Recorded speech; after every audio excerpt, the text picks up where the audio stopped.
أعوذ بالله من الشيطان الرجيم بسم الله الرحمن الرحيم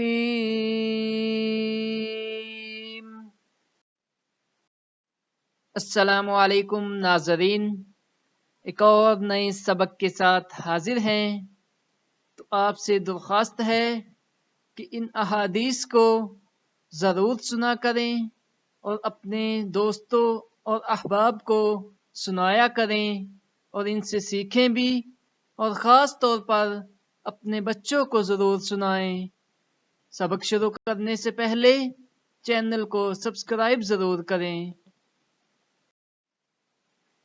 ہم سے عمر بن زرار نے بیان کیا، کہا ہم کو عبدالعزیز بن ابی حازم نے خبر دی، انہیں ان کے والد نے، اور ان سے سہل رضی اللہ تعالی عنہ نے بیان کیا کہ رسول اللہ صلی اللہ علیہ وسلم نے فرمایا کہ میں اور یتیم کی پرورش کرنے والا جنت میں اس طرح ہوں گے، اور آپ نے شہادت کی انگلی اور بیچ کی انگلی سے اشارہ کیا اور ان دونوں انگلیوں کے درمیان تھوڑی سی جگہ کھلی رکھی۔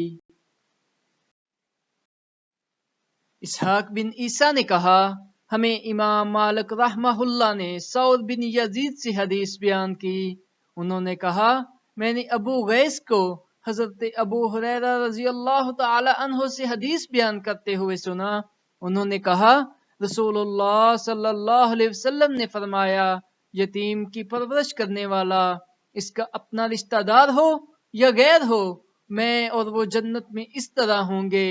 پھر امام مالک رحمہ اللہ نے انگشت شہادت اور درمیانی انگلی کو ملا کر اس کے ساتھ اشارہ کیا۔